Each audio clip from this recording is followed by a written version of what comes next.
웨이트 운동을 하는 사람이라면 아마도 계란을 즐겨 먹는 사람들이 있을 것입니다. 그렇지만 편리하게 단백질을 섭취할 수 있다는 것 이외에 계란에 대해서 얼마나 알고 있을까요?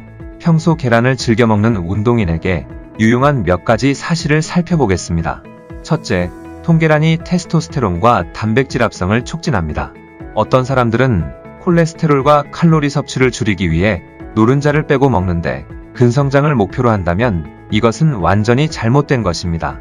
연구에 의하면 통계란 섭취가 테스토스테론 생산을 증가시켰는데 이것은 통계란이 고환 스테로이드 합성의 매개체인 아라키돈산을 공급하기 때문이라고 밝혔습니다. 또한 통계란은 단백질 합성에 가장 중요한 단백동화신호 mTOR의 급격한 증가를 유도합니다. 흰자만 먹는 것보다 노른자를 함께 섭취하는 것이 단백질 합성이 45%나 높았습니다. 둘째, 노른자는 콜레스테롤 수치를 증가시키지 않습니다. 계란 한 개의 노른자에는 약 200mg의 콜레스테롤이 함유되어 있는데 이것이 노른자를 꺼리는 근거가 되어 왔습니다. 하지만 최근 대부분의 연구에서는 식이 콜레스테롤 섭취는 혈중 콜레스테롤 수치에 거의 영향을 미치지 않으며 건강한 사람에게 노른자 섭취는 심장질환 리스크를 증가시키지 않는다는 것이 밝혀졌습니다. 흥미로운 연구를 살펴보면 2018년 한 연구에서 노른자에 있는 몇 가지 인지질과 계란인자가 노른자에 있는 콜레스테롤이 신체에 흡수되는 것을 제한하고 있는 것 같다고 밝혔습니다. 셋째, 계란은 단백질 이외에도 유용한 영양소를 제공합니다. 계란은 뼈 건강과 면역 기능에 도움이 되는 비타민 D뿐만 아니라 특히 많은 사람들이 간과하고 있는 신체 대사 기능과 간 기능에 도움이 되는 콜린이 풍부합니다. 특히 노른자에는 눈 건강에 좋은 루테인과 지아잔틴이 풍부합니다. 자, 그렇다면 어떻게 품질 좋은 계란을 고를 수 있을까요? 미국을 예로 살펴보면 미국은 계란의 외관과 내부의 에어포켓, 그리고 노른자, 흰자의 상태에 따라 AA, A, B등급으로 분류하고 있습니다. 유의할 점은 이러한 계란의 등급은 방사나 케이지 사육 같은 닭을 키우는 사육 방식과는 아무런 관련이 없다는 것입니다. 이는 한국도 마찬가지입니다.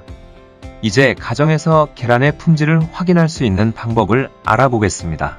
먼저 물에 담가보는 것입니다.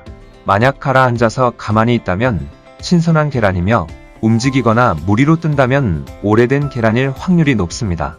계란의 껍질에는 아주 미세한 구멍이 있어 투과성이기 때문에 시간이 지날수록 공기가 껍질 안으로 들어가 내부에 에어포켓이 생기기 때문입니다. 다음으로 계란을 깨뜨렸을 때입니다. 높은 등급의 계란은 계란을 깨뜨렸을 때 넓게 퍼지지 않고 흰자가 두껍게 유지되며 또 단단하게 노른자를 가운데에 잡아줍니다.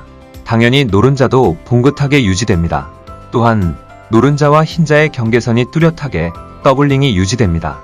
반면에 낮은 등급의 계란은 깨뜨렸을 때 물처럼 넓게 퍼져버려서 흰자가 두껍게 유지되지 않아 노른자를 가운데에 잡아주지 못하며 노른자도 봉긋하지 않습니다. 더불어 핏자국이 보이는 계란은 낮은 등급의 계란입니다. 다음으로 계란의 안전성입니다. 계란은 생산 과정에서 부득이 살모넬라나 박테리아의 공격에 취약할 수밖에 없습니다. 따라서 미국, 일본, 호주 등은 계란을 유통하기 전에 법적으로 반드시 세척을 하게 되어 있고 냉장으로만 유통하도록 하고 있습니다. 왜냐하면 계란은 껍질 자체에 블룸 혹은 큐티클이라고 하는 보호막을 가지고 있는데 세척을 하면서 이 보호막이 제거되기 때문입니다.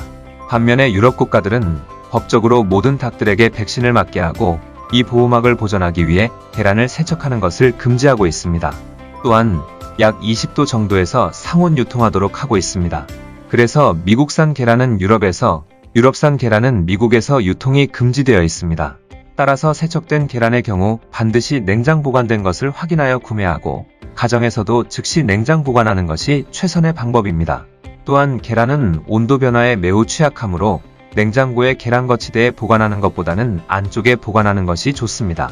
계란은 구매할 때 포장된 카톤박스 그대로 보관하는 것이 좋습니다.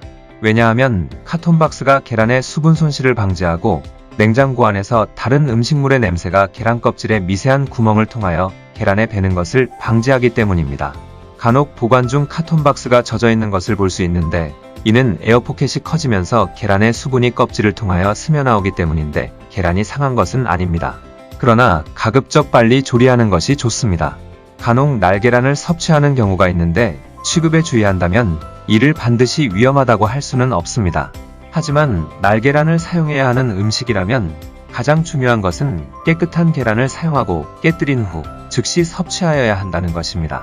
계란을 깨면서 껍질에 접촉하거나 혹은 껍질을 계란에 떨어뜨려서 이를 끄집어내고 더욱이 몇 시간 지난 상태로 날계란을 사용하거나 섭취하는 것은 상당히 위험합니다. 참고로 살모넬라균은 섭씨 74도에서 즉시 사멸되는 것으로 알려져 있습니다. 유의할 점은 계란의 등급과 마찬가지로 이런 식중독의 위험성도 달걀 사육 방식과는 전혀 상관이 없습니다. 신체는 익힌 계란에서 단백질의 90%를 흡수할 수 있는 반면에 날계란에서는 50%밖에 섭취하지 못한다는 연구 결과가 있기 때문에 단백질 섭취 목적으로 날계란을 섭취할 이유는 전혀 없을 것입니다. 마지막으로 계란의 색깔이 다른 이유는 달걀 품종 때문입니다. 갈색 닭이 갈색 계란을 낳고 흰색 닭이 흰색 계란을 낳습니다. 색깔에 따라 영양소의 차이는 전혀 없습니다.